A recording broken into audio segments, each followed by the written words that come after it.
The tapes came back breathing. The first tape arrived with my own voice on it, whispering from inside a room I had never entered. Not speaking, whispering. There is a difference you only understand when you hear yourself trying not to be heard. The label on the cassette read, Floor 6, Room 614, 3:12 a.m., written in my handwriting. The problem was simple. The Harriman Hotel only had 5 floors, and I had been asleep in the lobby when the recorder captured it. The job came from a man named Ellis Voss, though I never saw him in person. He found me through the audio restoration work I did for museums and small documentary crews, cleaning tape hiss, salvaging damaged interviews, removing background noise from old footage. The boring kind of work that makes people think you have patience, when really you just have bills. His email was short. 1 week. Abandoned hotel. Record ambient silence overnight. No video. No live streaming. No visitors. Payment $12,000. That number made the rest of the message feel less insane. The Harriman Hotel sat outside a logging town called Bellwether, 3 hours north of anywhere I'd willingly go. The town had emptied out decades ago after the mill closed, but the hotel remained, built into the slope above a black river that moved like oil between the pines. Ellis said the hotel had unusual acoustics. He said rooms captured sound differently. He said collectors paid well for untouched environmental recordings. I should have deleted the email after that sentence. Instead, I drove up on a Monday afternoon with 6 field recorders, 2 cases of tapes, a sleeping bag, batteries, canned food, and the private embarrassment of a man willing to sleep in a condemned building for money. The Harriman looked larger than it should have from the road. 5 stories of gray stone and narrow windows, each one reflecting the trees in warped strips. The front doors had been chained, but a side entrance was unlocked, just like Ellis promised. Inside, the air smelled dry and mineral, like dust baked into plaster. The lobby was intact in a way that felt staged, not clean, just undisturbed. Reception desk, cracked leather chairs, a chandelier with half its bulbs missing, a grand staircase curving up into darkness. On the counter sat a manila envelope with my name on it. Inside were 6 cassette labels, a floor plan, and a list of rules. I laughed when I saw the word rules, because that is what people do when they are nervous and alone. The list said, 1. Place 1 recorder in the lobby before sunset. 2. Place 1 recorder on each floor centered in the main hallway. 3. Begin recording at 11 p.m. 4. Do not use digital equipment after midnight. 5. Do not enter any room that is open. 6. If you hear knocking from inside a wall, leave the building until sunrise. 7. There is no 6th floor. That last rule made me look up from the paper. Above me, the chandelier swayed slightly, though I had not felt wind. I checked the floor plan. Basement, lobby, floors 2 through 5. No attic access. No roof stairs. Nothing marked above the 5th floor but a thick black line. I told myself Ellis had a sense of humor. People with old money usually do. By 10:45 p.m., I had placed the recorders. 1 in the lobby near the dead fireplace. 1 in each hallway above. The rooms were all closed except for 3, 208, 317, and 502. I did not enter them, not because I believed the list, because open rooms in abandoned hotels look too much like mouths. At 11, I pressed record. The building accepted the sound with an almost physical stillness. The buttons clicked, the reels turned. Then the Harriman became quiet in a way no building should be quiet. No pipes, no settling beams, no insects in the walls. Even my footsteps seemed to stop at my shoes. I slept badly in the lobby. Sometime after midnight, I woke to the sound of someone dragging furniture across the ceiling. Not upstairs, across the ceiling directly above me. Slow, heavy, purposeful. I sat up in my sleeping bag and aimed my flashlight at the plaster. The beam found a long crack shaped like a closed eye. The dragging stopped. Then came 3 knocks. Not from the wall, from beneath the floorboards. I did not leave. That is the part I have replayed most often. The first night gave me a clear exit, and I chose curiosity over instinct. In the morning, all 6 recorders were still where I'd left them. I made coffee on a camp stove by the front doors and listened to the lobby tape first. For 5 hours, it held nothing but faint tape hiss. Then at 3:12 a.m., the hiss dropped away. A door opened somewhere far from the microphone. Footsteps crossed a room with a hard floor. Then my voice whispered, "Don't answer it." A pause. Then closer. "He records what leaves, not what enters." I ripped the headphones off so fast they hit the counter. For a while, I just stood there, looking at the recorder like it had crawled onto the desk by itself. I hadn't said those words. I didn't know what they meant. I checked the other tapes. Second floor. Silence until 3:12, then water running inside a room that had no plumbing on the map. Third floor, a woman laughing once, very softly, followed by the scrape of a chair.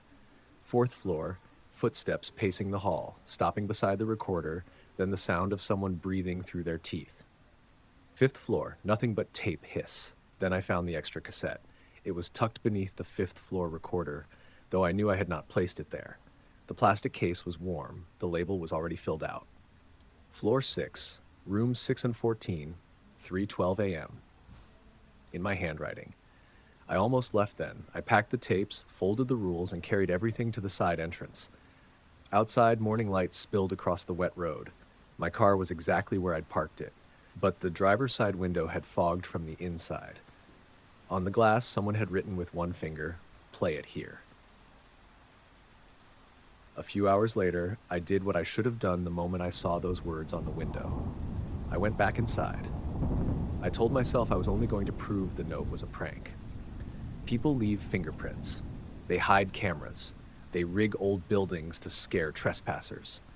Every explanation I came up with sounded thin, but it sounded better than accepting that someone or something had written on the inside of my locked car. I carried the mysterious cassette into the lobby and set it on the reception desk. The recorder I'd brought couldn't even play it. The cassette was the wrong size. Not smaller, larger, only by a few millimeters, but enough that it wouldn't fit into any machine I owned. I tried another recorder, then another. Same problem. The tape looked normal until you held it against one of mine. Then you noticed the edges weren't quite straight. The screws sat a fraction too far apart. It was as if someone had built it from memory instead of measurements. I checked every inch of it for a hidden compartment or trick. Nothing. Just a handwritten label. Floor 6, room 614, 3:12 a.m. I slipped it into the envelope and locked it in my equipment case. If I couldn't hear it, I couldn't obsess over it.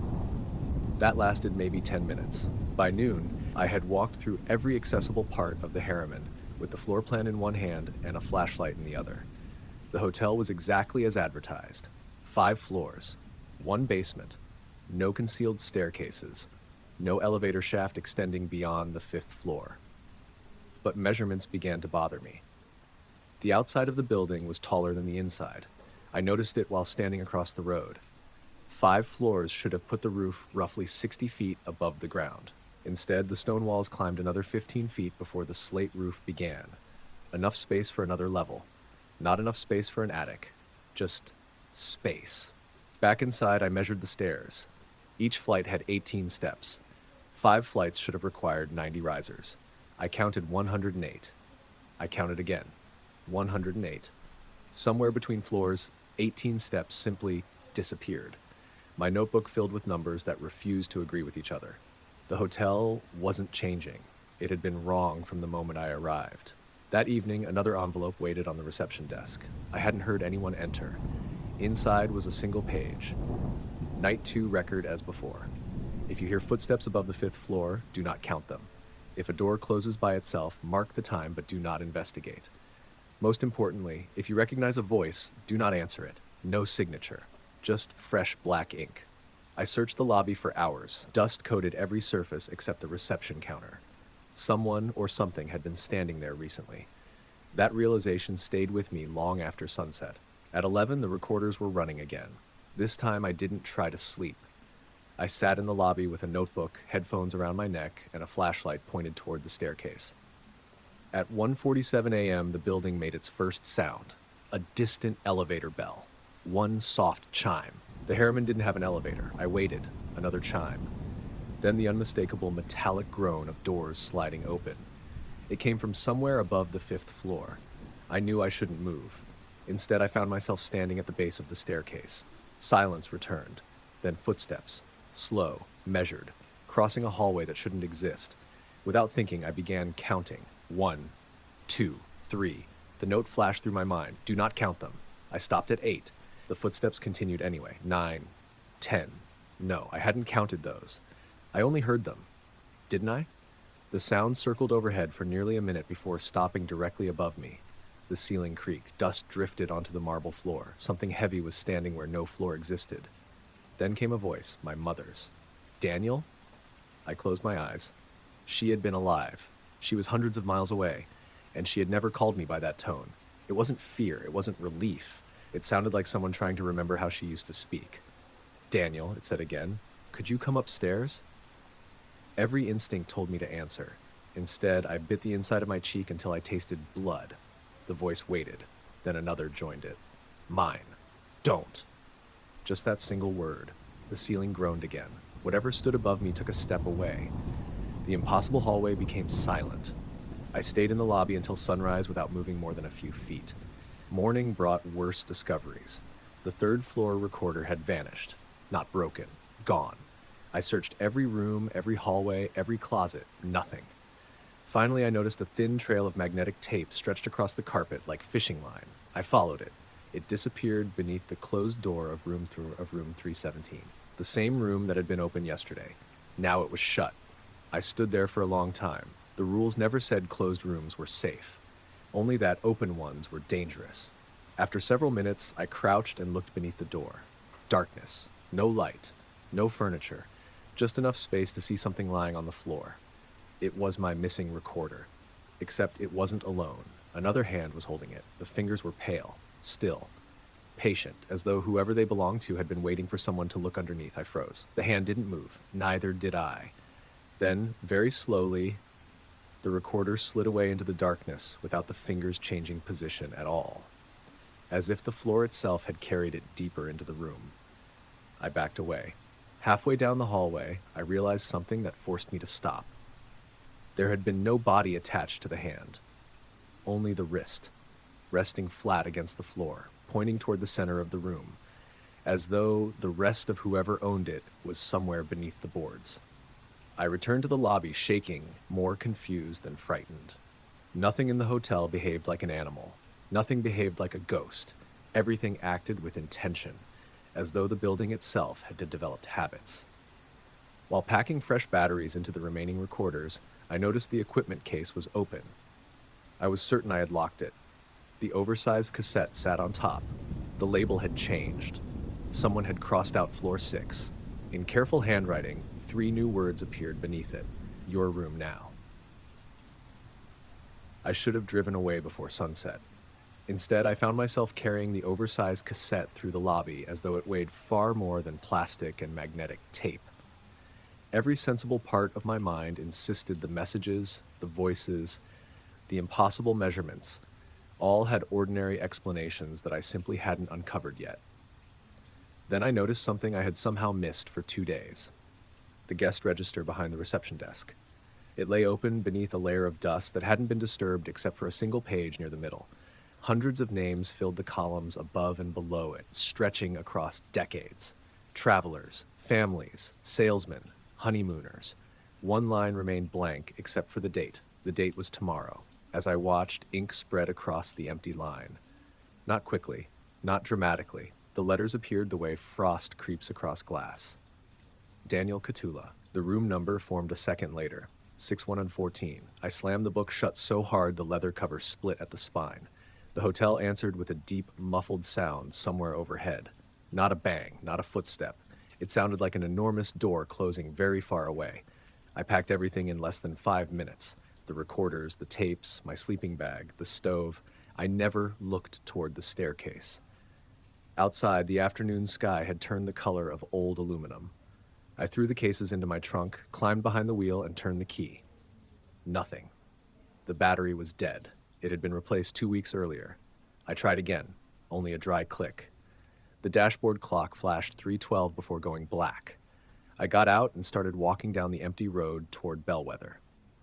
The hotel disappeared behind the trees after a few 100 yards. Another 100 yards later, I rounded a bend. The Harriman Hotel stood in front of me again. Not behind me, exactly where it had been before. My tire tracks still marked the gravel. I stared at the road for nearly a minute before turning around. This time, I kept my eyes on the pavement, refusing to look up until I'd walked what should have been half a mile. The front entrance waited for me. The road wasn't looping. Space was. By dusk, I accepted something I hadn't wanted to admit. The hotel wasn't trapping my body. It was trapping every path that led away from it. Night arrived without a sunset. The woods simply darkened until the windows became mirrors. At exactly 11, every recorder I had packed switched on inside their cases. I hadn't loaded fresh tapes. I hadn't touched the power buttons. Through the closed lids, I heard 6 tiny motors begin turning in perfect unison. Then another sound joined them. An elevator. The bell rang once. The doors opened. This time it wasn't above me. It was behind the reception desk. The wall that had held nothing but faded wallpaper folded inward without a sound. An elevator car waited inside. Its brass indicator displayed only one number, 6. No up arrow, no down arrow, just the number. The doors remained open. I knew the rules. There is no 6th floor. For 2 days, I'd assumed the rule was meant to keep me from searching for something impossible. Standing there, I finally understood. The rule wasn't describing the building. It was describing a choice. If you never acknowledge the 6th floor, it cannot become part of the hotel you occupy. The moment you enter it, every earlier rule belongs to somewhere else. I should have walked away. Instead, I stepped inside. The doors closed instantly. There was no movement, no vibration, no sensation of rising. When they opened again, I was standing in a hallway lit by soft yellow lamps. The carpet looked new. The wallpaper was flawless. Somewhere, distant music played through hidden speakers. The harriman wasn't abandoned here. It was occupied. Doors lined both sides of the corridor. Every one bore a brass number. 601, 60, 603, 604. There were gaps where other rooms should have been, as though the hallway had forgotten how to count. At the very end stood room 614. Its door was already open. Inside sat a small table. On it rested an audio recorder unlike any I'd ever seen. No brand, no buttons, only 2 spinning reels moving without a motor. A man's voice came from the speaker, calm, tired. I wondered how long I'd keep sounding like myself. The voice was mine, older by decades. I know what you're looking for, because I looked for it too. The reels continued turning. The harriman isn't haunted, it's an archive. A long pause followed. It records people the way tape records sound. My throat tightened. What you heard these past 2 nights weren't ghosts. The older version of my voice almost laughed. They're previous recordings. The walls around me filled with faint whispers, hundreds of them. Thousands, different ages, different accents, fragments of conversations, crying, arguments, laughter. Every guest the hotel had ever held, layered together until they became something almost alive. The hotel doesn't remember events, my older voice continued. It remembers people. Every decision, every hesitation, every unfinished sentence. The whispers grew louder. I recognized one. My own warning from the first tape. Don't answer it. Another. He records what leaves, not what enters. I finally understood. No one had been speaking to me. They had been speaking to the next recording, the next arrival, the next version. On the table lay the oversized cassette. It fit perfectly into the impossible recorder. Without thinking, I pressed play. There was no hiss, no static, only breathing. My breathing. Then footsteps. I heard myself walking into the lobby for the first time, heard the chain on the side entrance, heard the envelope being opened. The tape wasn't replaying my week, it was recording it as I listened. The reels on the machine never stopped moving, they didn't need to. The recording wasn't catching up to the present was catching up to the recording. Behind me, the hallway filled with people, not bodies, impressions. Thin, translucent outlines formed from overlapping voices, each one facing a different direction, each one repeating tiny pieces of lives they no longer remembered living. A woman adjusted invisible glasses, a child searched empty pockets, an old man checked a watch with no hands. None of them looked at me, until the tape reached the current moment. Every head turned together, not toward me, toward the recorder, waiting, as though they already knew what it would say next.